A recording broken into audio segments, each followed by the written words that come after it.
So we're gonna go ahead and start tonight. Today we have a little bit more light on a reboot. You give it a shot, Matt. Matt's had problems, but we're gonna go ahead and start without him. We do this every day, so nobody need worry about Matt or anyone else.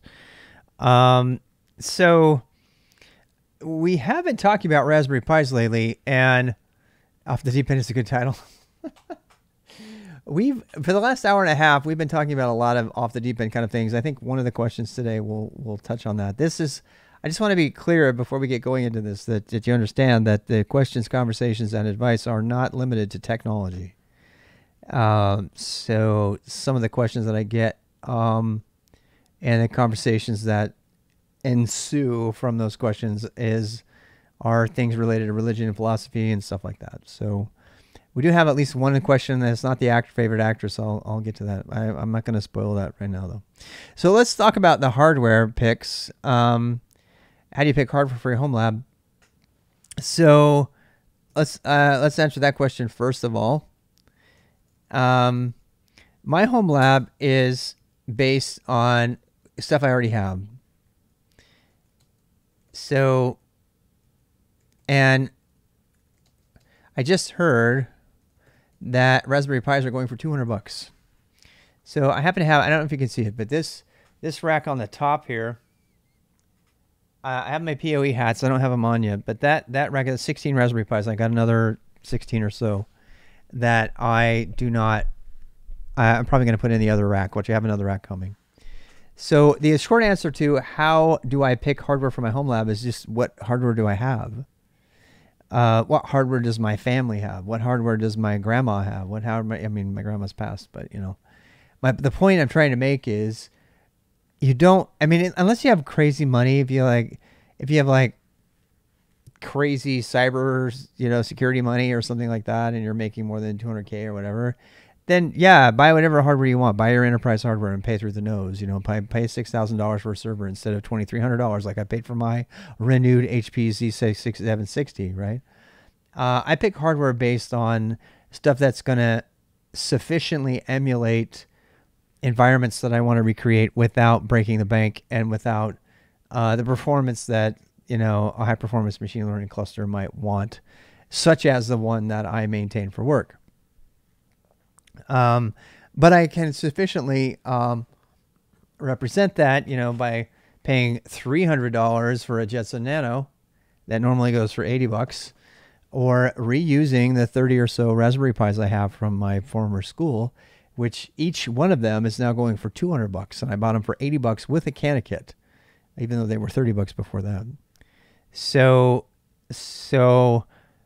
the best way to get hardware would be to buy stuff that's already used. Can I give you a couple secrets to get around a couple things that I learned by happenstance about building a home lab? And Chris, you want to join? Z Velocity, how are you, Z Velocity? Come on in, Critsko. What do you want me to call you, Critsko or Z Velocity? Yo. Welcome. Just call me Chris, bro. Critsko, okay. So yeah, welcome Critsko, and Matt is there. He's having technical difficulties, but he's there in spirit. We don't have no Izzy today. We were hoping to have a full day of Izzy today, but we'll have to wait for that. So yeah, what I was going to say is one of the tricks you can do to bypass the system right now. Right now, the system is jacking up the prices for new hardware, such as Raspberry Pi, which came out with an official notification that says you can't build Raspberry Pis because the supply chain issues are causing the price to be $200 per Raspberry Pi. That's not even counting like all the stuff that goes with it, like a case and a plug and all that. So it's really unrealistic to buy stuff new. And as I said, I paid $300 for a Jetson Nano for machine learning and stuff I was using for IRL streaming. Even though normally these go for $80 or something. But there's a way around this in a home lab, and let me show you what I mean. So if you go on eBay, if you're still trying to build a home lab in these trying times, you can try to go to eBay. And I have nothing to do with eBay. I am not pushing eBay. I am not particularly a fan of eBay as a place. I just know that you can go to eBay and you can buy either on eBay or on Amazon.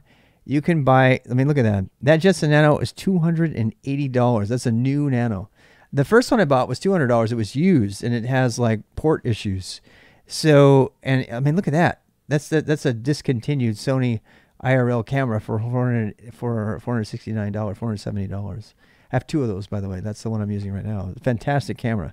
Standard camera for IRL streaming, by the way. So if you go here and you look for stuff like this, Mac Mini,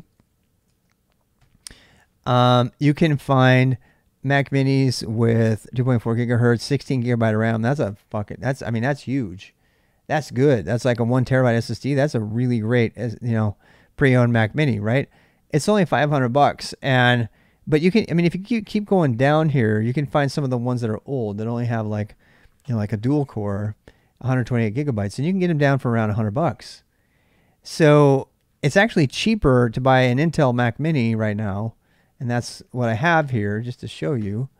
I mean, I had these already because I bought them for the school, right? So I have 19 Mac Minis that are all they're really lame, i5s with like 2 gigabytes of RAM, and I think they have 4 gigabytes of RAM max, and then they have like I can't remember. I think they only have like 4 gig that's only 4 gigs of RAM. And I mean, they suck, right? But if you look at the prices on them compared to like a Raspberry Pi, which is much, much, much less, you're talking about $100, $200. And Raspberry Pis, brand new Raspberry Pis are going for $200. So if you're still interested in building out some kind of home lab that's got Linux on it, don't rule out, stuff like Mac Minis, and things like this that people don't want. And to that end, I want to tell you I talked about this before, but I'm going to do it again. So I am so proud of this find, and that's why I just want to tell you about it. So if you go look for old HP server hardware that's been refurbished, you're definitely going to get a better deal. That's not refurbished than the one. I've already talked about this before. So I paid, like $2,300 for 58 CPUs, and that's 28 cores, and 56 CPUs, and 128 gigabytes of RAM. So the moral of the story here is that the moral of the story here is that the refurbished hardware is cheaper than the new hardware during a drought. We're in a drought right now. People can't get the hardware, and so they're paying top dollar for this stuff.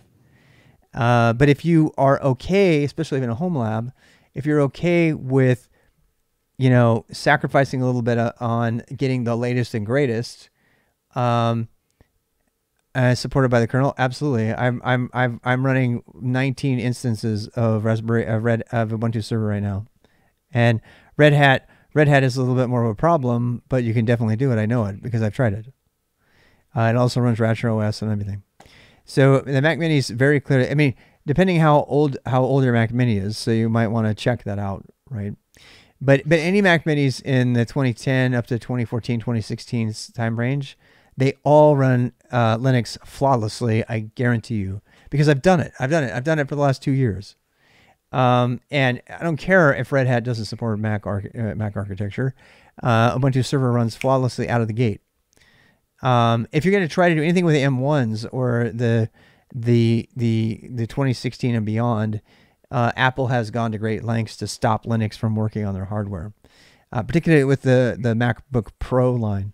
I have a good friend that I mentored. He was big. He would always put Linux on his MacBook Pro, and in 2016 he didn't have support for his Wi-Fi or anything, and it was a pain. He had to do all kinds of extra things to make up for it. And it wasn't worth it at that point to put it on your MacBook Pro. But if you have a really old Mac Mini, this old Mac Mini is still more powerful than a modern Raspberry Pi 4B. It still is. It's got way more power. It's got more RAM. It's got an actually dedicated disk drive. It's more powerful. It's better. And strangely enough, it doesn't use that much power. I mean, I'm looking at the voltage meter right now, and on all 19 things, I'm using 2 amps. Now, they're not being taxed right now But on a 15 amp circuit, they're only hitting like 2 amps right now for the whole entire thing. So So how much is a Raspberry Pi right now? I'm actually curious. And I kind of wanted to the touch on this, Raspberry Pi, you let's go know. search for one. Let's go see what they're going for. People have been saying they're for 200, but I don't know. Let's go see. That's crazy. When I was in my intro to engineering class at university, which I was only there for a year, we had a project where it was like you have three students, and then everyone had a Raspberry Pi. I kind of forget what we had to build, Yeah, but it was like we had to load an operating system on there, and then we had to build something. I kind of forget, but they were like $80 back they then. This are. is Well, that like was for the Cana kit. They're 30 yeah, bucks back then, but if you bought the Cana kit with the HDMI cable and the yeah, the case and everything, then you and your little the heat sinks and stuff, then you would pay, you'd pay 80 bucks. yeah. But I just to mean, get the Pi by itself right now, crazy. we're looking at this Raspberry Pi 4, which is, by the way, quite a bit more. It's got a quad core in it now, by the way. Oh my God, 4 gigabyte of RAM and everything. I mean, it's a pair of, 160 the bucks. Raspberry Pi 4 was the first Raspberry Pi, by the way, that I tested very extensively that could actually run a Minecraft server. Before Mm, that, overclocking and everything, we could not eke out enough performance to run just a simple Minecraft server. But the 4 yeah. definitely can do it. Um, I, yeah. I think the thing, when the question asked is like, what, starting a home lab, it's just, it's kind of one is price budget, and two is if you're, a little iffy on the cash, look around. You have an old laptop, an old Yeah. desktop.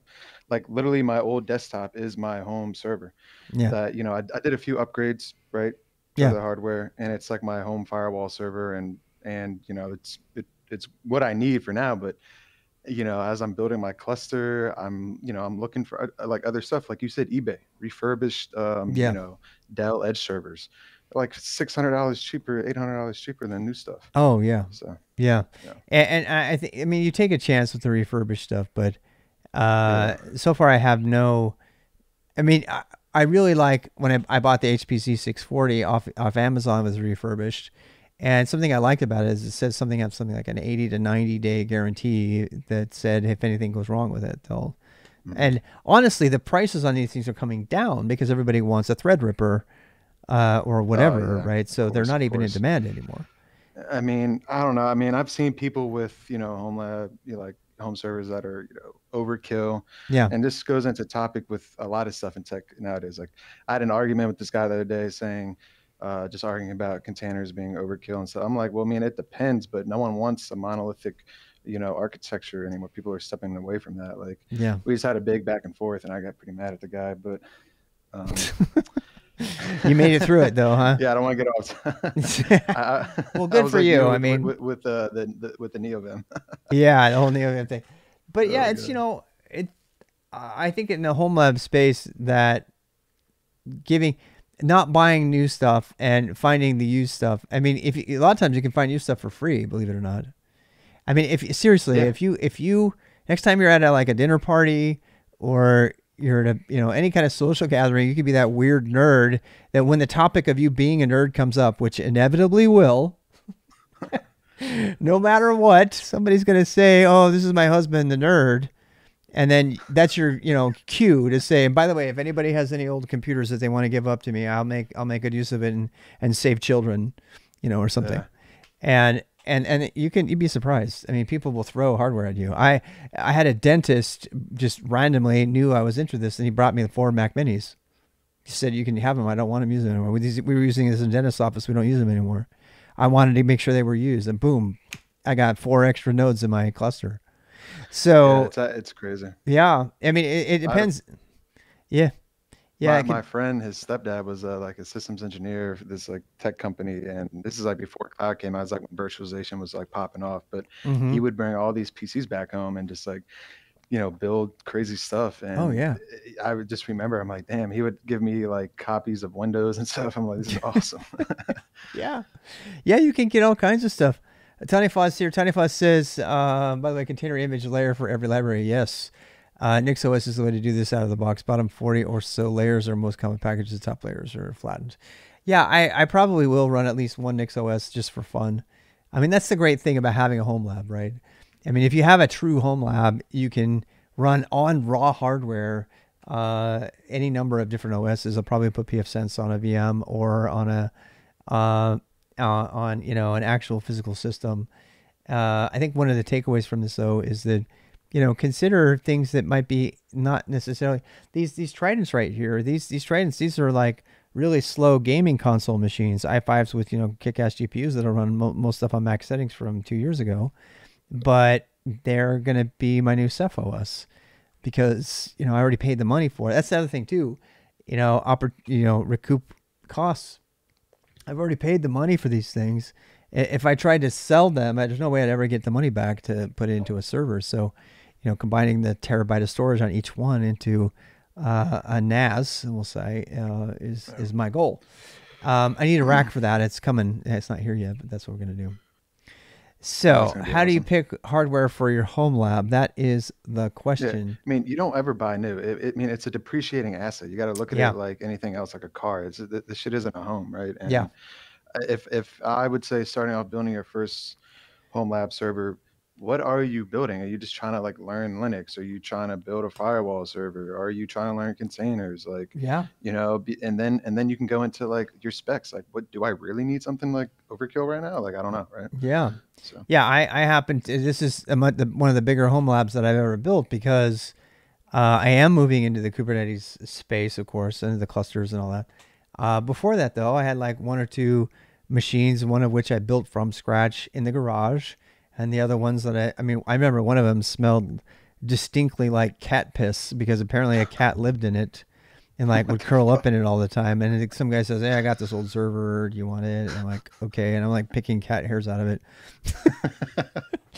It smelled so bad, and but it worked. It worked, right? And you put Linux on there from the terminal, and it was a killer server. I really love that. So that is a part of the lab.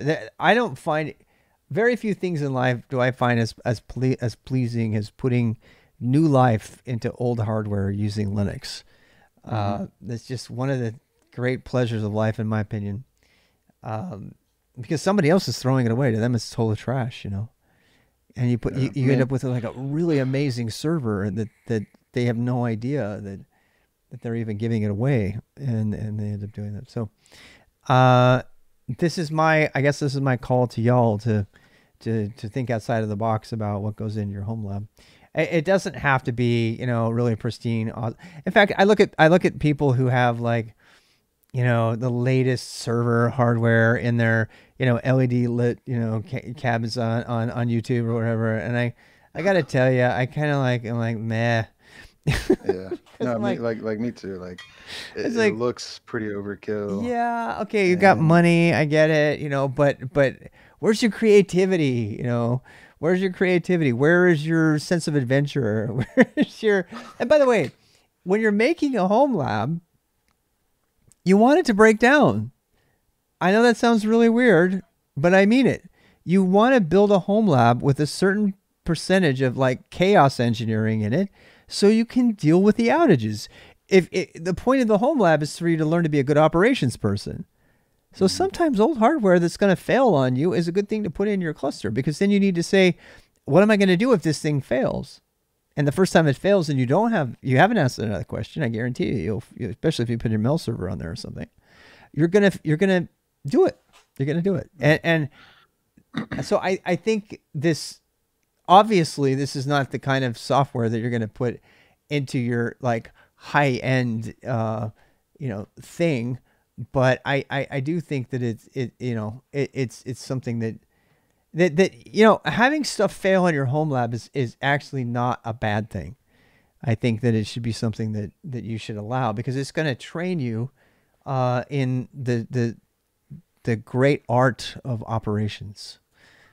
Well, it's going to happen in the real world, and like any I guess you could say, I want to say good company, but any smart company, I guess I would say, is running in a hybrid environment. You're not putting all your eggs in one basket, especially if you're working in a federated environment. Like that's not happening. So like here's the thing is you need to know so much. So it's hard just like, okay, get an AWS certification and just you're good. Like yes and no at the same time. Like, yeah, you'll probably get a pretty good job, but like for entry level, because now it's like I wouldn't recommend someone that wants to get in tech to be help desk, because I did that years ago and it was like the Yeah. biggest waste of time. Like I learned nothing there. I want to So put, we're going to make a question about that here. So, should I just get an AWS certificate? What is your answer to that? I mean, There's no right depends, answers man. here. Like if you're trying to, and it's a good way to step into ops, because you're probably going to get an ops role where you're getting a lot of exposure. You're not doing too much technical stuff, right? Mm-hmm. You're not building clouds, but you're like maintaining them, and maybe doing patching, and maybe you learn Linux. Like I think if you find the right company and getting just that cert will put you in the right path. Yeah. It's just the eager, like, how eager you to learn once you get that exposure, like, because it can be overwhelming, Yeah. like, oh, I'm managing all these different accounts, like, they're all these environments are crazy, like, complex, Mm-hmm. Mm-hmm. so Yeah, and it's definitely different. I mean, I think that's probably the most important thing to note is that preparing for cloud is not the same as infrastructure engineering. There's yeah, overlap between it, obviously. But an on-prem system administrator, I'm using that term on purpose because it's very old. Which that term, just so everybody knows, has become SRE, right? Site reliability engineer, as Google kind of coined it, which I don't agree with, but whatever. Is pretty much a system engineer who codes and focuses on reliability and uptime and all that, which is the same thing as a system administrator. And then you have the whole DevOps role, which is largely related to keeping Kubernetes and Docker and things like that running in the cloud or wherever, so that you can help applications developers deploy really quickly. And they kind of overlap, but they're not necessarily the same.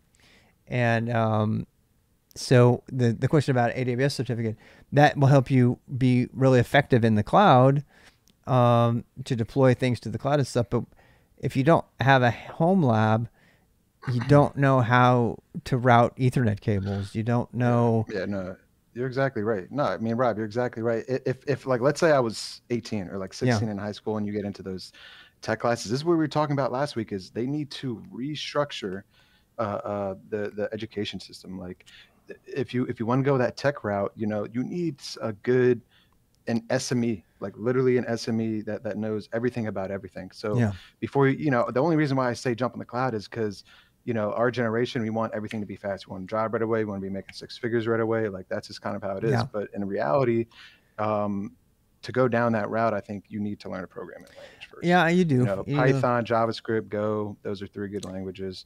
Yeah. Then learn some networking, learn virtualization and like file systems, right? Yeah. And then all that will lead, right, into learning AWS or Yeah. whatever I think cloud you could provider. go both routes, actually. I think you could either be I'm the hands-on guy and then I'm going to learn cloud eventually, or you could be I know everything about cloud and now I have a lab. I think either way you can eventually cover it. I mean, I don't have the stats for this, but I think that the job postings for cloud engineers are probably much higher than for infrastructure engineers. I don't know that for sure, but my impression is that if you were to get an AWS or GCP certificate and you were good with, deploying microservices or Kubernetes to GCP, Azure, or Amazon, that you probably have. I don't know, but I feel like you would have more initial opportunities, and that would pay the bills, and then you could like add your own lab and Yeah. work on the on-prem and I and think and your role is more specialized too, though. Like the cloud yeah, engineers are everywhere, like, and they carry so many hats too. Like this is the whole thing too. Is like, you have this role, but you're doing all this other shit, and it's like yeah. what? So Yeah, yeah, uh, that's true. like you're an Tony, infrastructure engineer, so you have to learn, but you have to learn the backbones of Kubernetes. You don't want to be that guy that's just like, okay, yeah, I know a little bit about how containers work and blah blah blah blah blah, but it's just like managers nowadays. Like none of these managers have technical skills, and then yeah, it's like then you like hire these really smart people from like out of the country. Like this real stuff happens. It happens at my company right, where they're super smart, but they can't explain what's been done, right. right? And then maybe that, yeah, you can build an infrastructure diagram, but can you explain it to hedge fund people or to Oh, yeah. leadership? And like, So what happens there's if you don't know networking, but you're a Kubernetes person? I mean, it won't. Kubernetes internal networking is so complicated. Yeah, you got to that know CNIs, like yeah, what if you have no idea how networking even works, it's a because fucking nightmare, dude. yeah, it would Like, be a problem. yeah, Tanifa has a comment here. Let me read it. So Tanifa says, there is more than one path, but some are more efficient than others when trying to hit certain goals. And I agree. So it really depends. So you got to know what your goal is. mhm, And that's a big question. I'm pausing because I'm wondering what my goal is. Do I really want to be a Kubernetes engineer, or am I more interested in the general infrastructure engineering as a method? I know our particular team that I'm on right now manages batch machine learning, which has nothing to do with Kubernetes, as well as Kubernetes. And I'm being yeah, pulled into the Kubernetes side even more deeply because of the loss of 2 team members this last week. yeah, Um, so it's been a primary concern. Tony yeah. Fott, it's great to see you here. We've been doing zero trust conversations all day. I'd love to run some things by you later about um, what the possibilities of uh, doing zero trust. At some point, I would love to ask you a question about that. The question I have, and I don't know if you're ready to answer it online or otherwise, if you want to join us in Discord, it'd be great. But the And question I have is, can you implement zero trust at home in a way to sufficiently emulate an enterprise environment? And we've been reading through the NIST documents, and I'm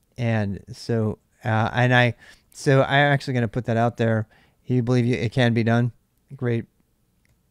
Um, 100%, but learn enough. Yeah, I'm thinking about can I implement, can I practice zero trust deployment at home? oh, Rob, can I Yeah, touch on what you were just sure, saying about like what you're thinking sure about your thing. position at work? Is I think you're right. There's a real need for good like Kubernetes folks, and there's such a saturated market with like these web devs, and like I think a Yeah. lot of them are probably going to be getting a lot of those jobs are going to be getting lost. And I don't know what you think about that, but I Mm-hmm. think a lot of people are shifting to the cloud native stuff and microservices, and it's moving so fast that like it's literally a second job. So like Yeah. there's a demand for it, but a lot of companies, there's here other thing, they don't pay you enough. So like people leave, like those people probably left because they probably weren't getting paid enough. Oh my God, they're easily making probably double the money that they were making here. Yeah, I that's maybe there's a question then. Let's make up a question. How much money can I make in Kubernetes and cloud native? Uh, uh, in Kubernetes and cloud native. And I know this seems crass, but Oh, I'm Tanny's gonna. in there. Tanny's awesome. She actually helped me on some Kubernetes stuff. Who did? Tanny, Oh, really, Danny? Tamwa. Nice, nice, very nice. Oh, we see Izzy's here. Izzy, we're gonna have to schedule you for another day. I mean, because we were already kind of into this thing. But thank you for coming. We're just so. How much money can you make in Kubernetes? Anybody want to try that? Tony Fun, you want to dare? Um, so I've heard that. Oh, it's okay. I understand, Izzy. We'll have you in on another day. Uh, Probably Monday though. We have to wait till Monday. So just so everybody knows, Izzy has openly. Izzy's going to give us a special. What is it like to work at Discord Q&A QCA on Monday? But guess what? They have a job, so they're not always available, and this is very ad hoc. So we were going to do it today, but we decided to do these other questions first, and then we'll no rush, Izzy. We'll get to you. What is the range for Kubernetes and cloud native? That's like asking how much a lawyer can earn. You think the range is 150 to 15, 1 million to 550,000, depending on the startup? I think it's pretty fair. Starting salaries for cloud native Kubernetes people are over 100K. So 100, 120, 140, 150, that kind of area range. And these are people who have operational skills, but also are able to do. They have to have, in order to do Kubernetes and cloud native, you have to have everything an infrastructure engineer would do, which means network deployments and full blown Linux knowledge, enough to certify for Linux, and containerization. You have to know all of that. You have to know about virtualization, containerization. And after you have all of that, which would get you easily 100K a year, you have to layer on, Kubernetes expertise on top of that. And not only that, Kubernetes expertise, but I was just making a chart for this, but Kubernetes also comes with a bunch of other kind of riders, that have to also be learned, like Istio. By the way, did you see Istio CTL, Tanifa? We were just playing around with Istio CTL. It's freaking amazing. I love it. I hope that becomes the new standard, by the way. Do you have Monday? Okay. So Istio CTL is one of the new things. So Istio is a Kubernetes mesh that came from Google that's now open source that layers on top of Kubernetes to do things that Kubernetes can't do.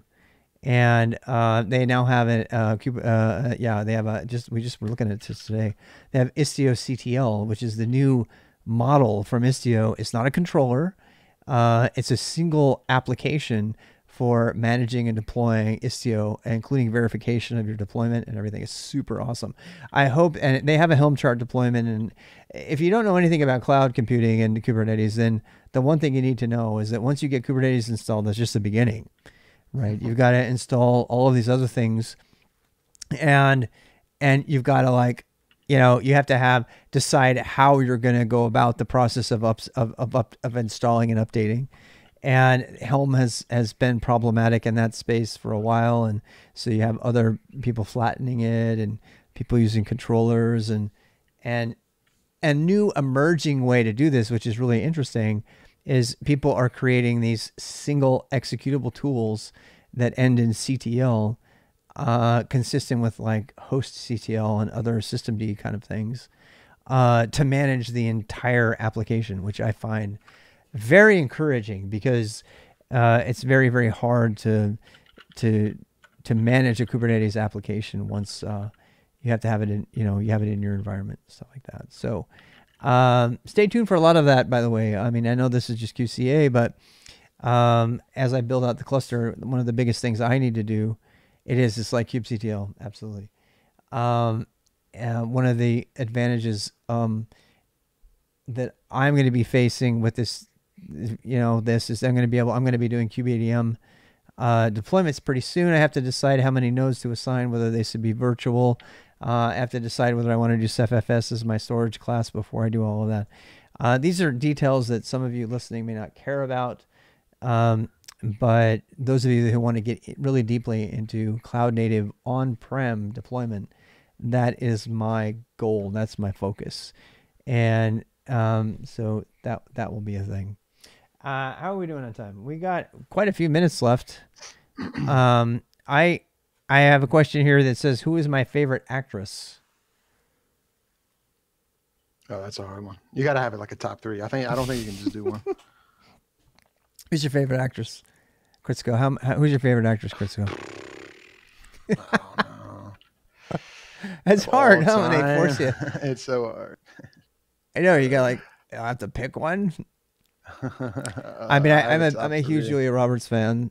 I'm a huge I can't remember her name right now. Princess Amidala. What's her name? I mean, I like Denzel Washington a lot. I like. But the question was actress, unfortunately. So, I mean, I like actors too, but it's like actress. So yeah, it's like a gender. I like specific. Clint Eastwood because I used to watch a lot of old westerns with my dad. So yeah. Yeah, I do like actor. Julia. I'm a big Natalie Portman fan. I know that's pretty predictable, but as a human being, she's a pretty amazing human being. Because she's just, she's all over the map. I mean, she's so able to do so many different things. She's like a true actress, There is an actress from the 1950s that I can't remember right now that did the 1940s actually, who did a thing about burlesque that the female main character from Hercules in Disney was modeled after. And I forget her name, but she's got to be one of my favorite actresses of all time. Galadriel? Oh, yeah. She's great. What is her name? God, what's her name? She's so good too.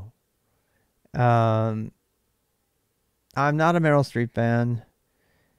I mean, I don't know. I mean, there's some boomer actresses that I do like, but they're not my favorite. But yeah, I would say I'd probably have to say Julia Roberts and Natalie Portman are my favorite. Yeah, she's Um, good. but Kate Blanchett, oh my God, yeah, Kate Blanchett's amazing. Did you know she never read The Hobbit? Oh, Kate Blanchett. Yeah. She never read it. Kate Blanchett never read any book from the Fellowship of the Ring before she did that movie, and she's not even a fan. It's because the money was talking. Once that money talks, it's just like NBA people. They'll play on the Can shitty you team. imagine? They want that money. She made it happen. Um, what's her name? From the Marvel series, I really like her too because she's a great actress as well. I mean, she's hot, of course, but she's also an amazing person. Whoopi Goldberg. Oh my God, she's amazing. Whoopi Goldberg is amazing. Oh yeah.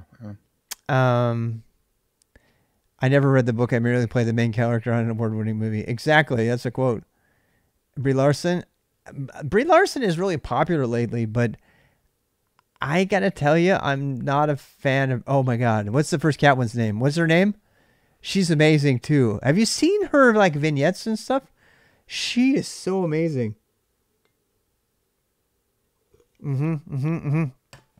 We got to figure out what her name was. What was her name? What was it? She's like famous, by the way. Halle Berry. No, I like Halle Berry, but not for the obvious reasons. I really like Halle Berry. She's amazing. Who's the actor? The female actor in James Bond that died. Oh That she had God. a problem Oh with yeah, her I know eye? who you're talking about.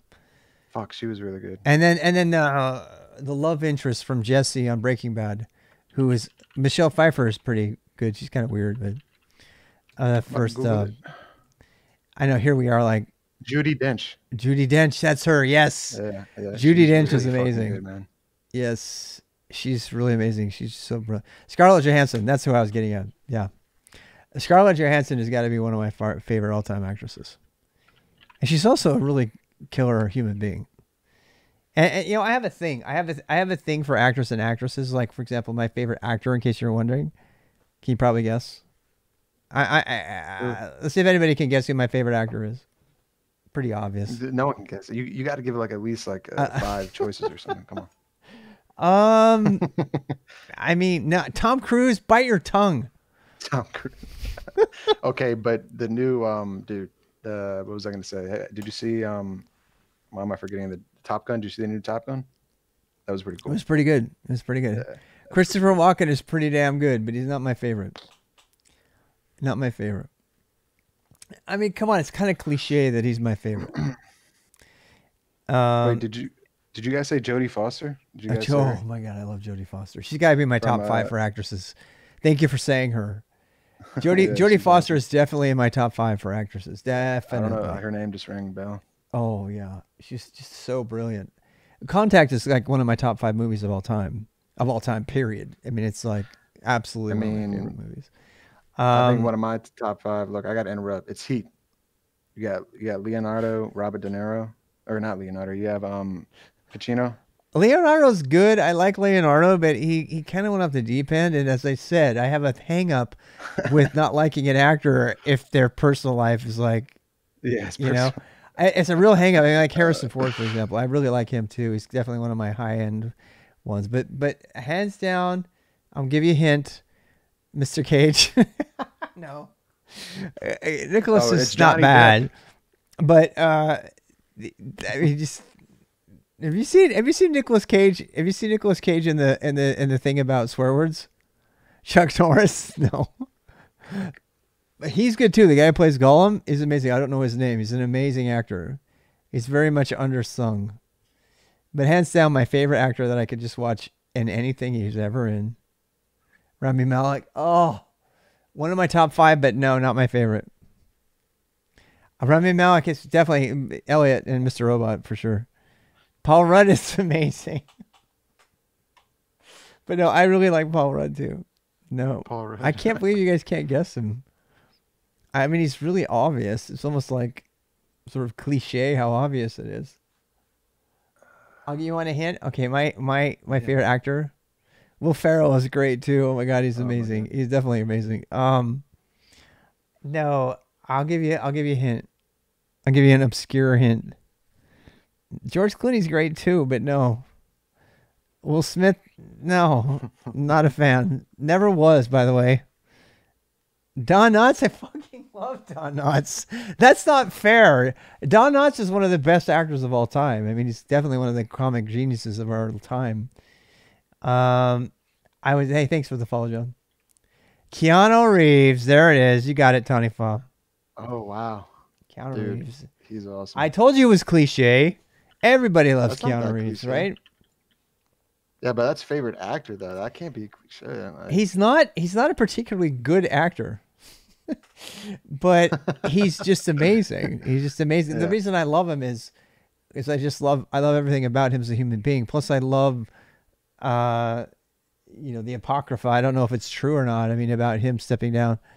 The new trilogy. And who doesn't love John Wick? Come on, Oh my God. crazy. I actually have a copy of John Wick right here that we're donating to Goodwill because I got it for free somehow. Um, I mean, the guy does his own stunts. He's Hmm. obsessed with motorcycles, and I have been in the past. And um, he's always super respectful for everybody who's ever around. He's a dedicated martial artist. I mean, Harrison Ford wants to be Keanu Reeves. I just love him. I'm a super huge fanboy. He's also, he's really intelligent. They make him out to be this, dummy from Bill and Ted, which, by the way, Bill and Ted is much deeper than you would think. Go watch the wisecrack on it. Go watch the wisecrack on Bill or Ted, Deep or Dumb. And it'll talk about Paulo Freire and pedagogy of the oppressed and how it's actually a commentary on the modern education system. Amazing, amazing stuff. So his motorcycle company, I know, and I'm super into motorcycles. I don't have one currently because I live in North Carolina. I don't want to die. That might change though. That might change. Point Break. Oh yeah. There hasn't been a movie Keanu's been in that I haven't liked, honestly. And Johnny Mnemonic was crazy fun. What did I have? New Point Break, because I haven't seen the new one. Did they make a new one? They made a new take on it. I mean, the question was about actresses, but I had to add to the actor thing. You put Keanu Reeves and like Natalie Portman in a movie together. Oh my god! especially modern Natalie Portman, the mommy, the MILF with the Thor arms. I mean, my god! I mean, she's like the full package. She's totally brilliant, by the way. Natalie Portman is not just fun to look at. She's a good person. She's a mother. And she's brilliant. She's brilliant. She's, a Harvard grad. She actually dated what's his ass, from the Trump administration and decided to dump him. Thank God. What was my still horse? Oh, I had a Honda V Star because it had a shaft drive, for the money. I was I didn't have the money for like a true. At the time, I didn't have the money for a true, Harley and get the whole, So I went ahead and got a V Star, Oh, I Yamaha V love Star, right? Harleys. Not Yeah, nothing can be. You can just hear a Harley, and it's a yeah, you know what just it is. But the cool thing about the V Star is for the money, and I mean, you get it for about 3,000, which is pretty low for a motorcycle. You Keanu get has his own bike company, doesn't he? He builds his Yeah, own and the bikes. thing great that's great about the V Stars is that you get full blown shaft drive, and you get like you don't get plastic, gas tanks and chrome lights and stuff like that. It's like it's legit. It's not any of the other Honda shit. I mean, it's that tries to copy is pretty bad. But the V Stars are like they're pretty damn close to the Harleys without, they're obviously trying to knock them off and everything, but the shaft drive is nice. The fact that you can get shaft drive at that price, I think, is pretty good. And I miss my V Star. Oh my god! At the day, I remember to the day selling my V Star in my when I moved from Arizona, and I miss it. I miss it so bad. You're gonna get a bike when you retire? I Pretty sure, I'm huh? you know, it's funny because I had a bike for years, and I've thought about getting one again. It's funny because I've been watching all these IRL streamers who are streaming from their from their their road bikes and stuff, and they've got these like crazy mounts for the GoPro and everything. And I've thought of it. I've thought of it. It's either that or I just get on my adventure bike and I just pedal and get more healthy than leaning back and drinking a beer every 10 miles or something. I mean, that's kind of Yeah, that's like probably not a the bad idea. ethos of like motorcycle riding. It's like, okay, we're gonna we're gonna bike to the next pub, and then we're gonna come off our high, and then we're gonna go to the next one. North Carolina is pretty damn dangerous to ride a motorcycle in. Yeah, beer in the saddlebags. Yeah, yeah. My dad is one of my best memories of my dad was the bike trip that I did in Tucson. We actually went to Tombstone, Arizona, which is famous, historically. A whole showdown with Billy the Kid and all that jazz. Um, if you ever get into the motorcycling, Arizona is one of the best places because there's big, big, really, really long roads with great vistas and varying temperatures and all that stuff. So I guess I'll put that in my question list. What was your ride when you had a motorcycle? Now I just want to go ride. Let's go. I want to go ride. Do you ride? Do you ride something? Dirt bikes when I grew up. See, I But think dirt bikes would be way fun. I never trusted myself with a bullet bike because I think I would just let the throttle go, and I'd end up being an organ donor, as they say. Um, are you I an organ donor? Yeah, I mean they there's jokes about Well, you bullet want to bike. hear crazy something about crazy shit with the motorcycle accidents on this highway, big highway where I live at. Yeah. This guy was riding his bike at night, and this cop saw him. I guess he was going pretty. He was going pretty fast, but he Yeah. brake checked him and he hit him, and the dude flew, Oh my god. and like his body, like was just it's like not it. Just done. Everything was a You're yeah, just done. like his hands, legs, head, like everything was gone. I have a It's crazy. story about that. It's actually about my dad, um, who, so he was on it. This is a true story. My dad was on an overpass. When he was young, he used to bike everywhere, and he had kind of a dirt bike, and he would put us on it and everything like that. But he was on an overpass going to work, and he got rear-ended by a semi, and he was also a scholarship recipient trampolinist. He was a collegiate trampolinist who's really good. And he's got the perfect trampolinist body. He's got like a really long torso and small legs and everything. I mean, he just kicked butt. He was really, really great trampolinist. And he'd been doing all his training and everything because he was in college. And it jackknifed his motorcycle and shot him, according to the witnesses, like 10, 20 feet in the air. And he could have gone over. If he'd gone over the overpass and landed on the ground, it would have been done. He'd been in oncoming highway traffic. And he did, according to the witnesses, he did a backflip in the air unconscious, and he fell to the ground, and he destroyed his feet because he didn't catch himself or anything. He was unconscious, but he hit with his feet on the ground. And so he spent like 2, 3, 4 weeks in the hospital and at home with his feet all bandaged up because the only thing that he did is he just totally gnarled up his feet because he landed on the cement but his body instinctually like reacted to the fact that he was in the air that he got jackknifed. Is really weird. I mean, it's just such a weird thing, but that's what the eyewitnesses said about the whole event. Wow. Yeah, and I mean, he's been in other accidents before, many many times. A couple times he's had to like lay his bike down to get to avoid getting decapitated by a truck or something like that. And I'm I've never had any. The closest thing I ever had is I had to like lock up my wheels to squeal them in order to avoid somebody who ran a light. But you got to be really careful with the motorcycle. Every single person around you is going to kill you. So you got to be just Yeah. constantly vigilant. Otherwise, you're really going to, you know, he lived through that for sure. Yeah. Well, that's a good thing about motorcycles is like you're usually not distracted unless you're distracted by like an amazing Yeah, view. You know what I mean? That it's very it's just true. like it, but at the same time, it's hard to be a defensive driver if you're riding a Yeah. motorcycle, right? Like you're not protected with a The shield. the like the more lazy like lean back Harleys with the the ape hangers, and all that, those kind of bikes, you're more aware of what's going on, and you're not zooming in and out of traffic, splitting lanes and stuff like you do with like a bullet bike or Yeah. a Ducati or something. I really really want a Ducati, I have to confess. Mm.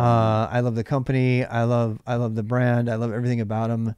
uh I, especially my age, you really have to have like wicked fast reflexes to take care of a Ducati on a highway if you're going to split lanes and stuff. I wouldn't though. I would just drive it kind of plain. Yeah, I would Those are totally be pretty dead on a pricey, man. Ducati. There's no doubts.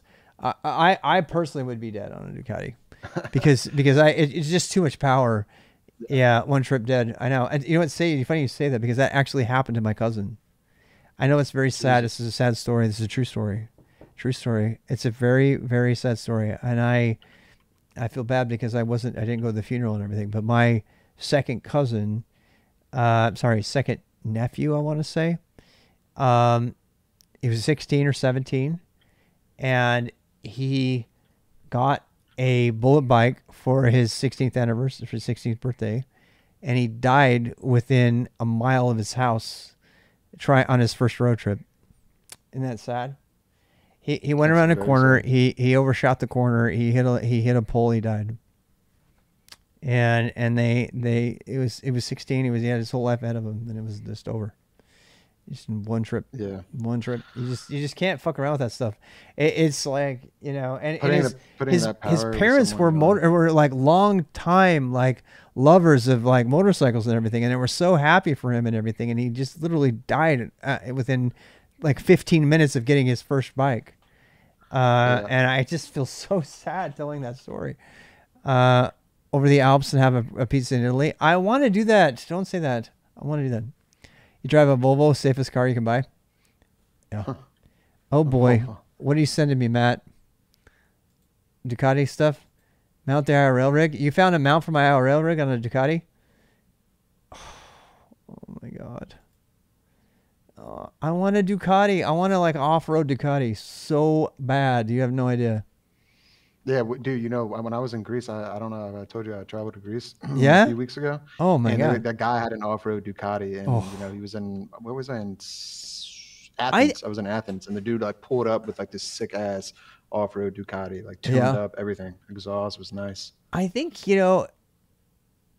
I feel like it's cheating because, normally I would do that on a mountain bike. I mean, there's a big part of that in me. But it's the next best thing. I mean, it would almost be so cushy. And you wouldn't be dying off road. It's not like you're gonna, rear end a semi or something. You're gonna be, you'd be out there. Worse, you run out of gas or have a technical difficulty and have to push the thing. My God, I'm just looking at this thing going, I want it. Do you guys want to see? We're gonna close up our Q&A here so I can go lust after Ducatis. I work for a corporation that's got lots of money now, so. Give me Getting some time. complimented. Give me some time. Maybe that'll be my reward at like the end of all of this. I'll buy myself a. And by the way, I would much rather die in a motorcycle accident than like, I don't know, wasting away in my sleep or something like that. I know. I mean, if you're gonna die, go out, and go out in a blaze of glory, like Right. drive off the edge of the road or something. I mean, I'm not gonna do that, but it's like. I'm not gonna live afraid to. Oh my god, that is just so beautiful. Why would you show me this? Over a year with that modern seatbelt was invented by then, and they opened up a patent for all to implement without licensing fees. Really? What are you talking about? Do you know that the Volvo mission is no deathly accidents is a company value? Volvo was pretty amazing. And I think I probably should leave this topic pretty soon here before I dox too much about where I work. People that know me, I give them little teeny hints every once in a while about where I work. Please don't dox me. Rob, I know where you work. I'm gonna dox him. Just got paid. Shh, don't Don't dox me. Don't dox me. If you know where I work, please don't dox it. But people that know me more or less might eventually know where I Do work. people from work know you stream, right? They do know I stream, actually. Yeah. Yes, they do. They don't always watch. Sometimes they come in and they watch, but I do at work at home. So, and I'll tell you, I don't work for Ducati, but it would be great if I did work for Ducati. I was gonna say, why didn't you have a Ducati? Yeah, I'll have to go there. I mean, the process of elimination, people will probably figure it out eventually. So on that note, I'm going to end this YouTube stream, and I'll still be here, but I'm going to go ahead and say goodbye to our YouTube crowd. I promise I'll clean my room. I know it's not visually appealing to you to see this. And I'm going to thank Kritzko and Matt for being here. Despite Matt's been lurking, his mic's not working still probably. And what's coming? So tomorrow is Friday, Saturday and Sunday we'll be off. We'll be doing a lot of IRL streaming tomorrow. We're going to be covering a bunch of art events. I might even cover a sunset again. I haven't done that in a while. And we will be, focusing on building out the hardware, which I know Jalopy and everybody else wants to see. So those will be topics. I am going to probably tonight when I mess around, and I'm going to try to talk about Zero Trust tonight. So anybody that wants to be around and talk about why would I implement Zero Trust at home and how could I emulate what I would do in the enterprise, that is a topic of mine. It's pretty boring though, so it's a little bit easier to talk about with a nice beverage of some kind. So that's what you can expect. Thank you for being here. Bye, YouTube.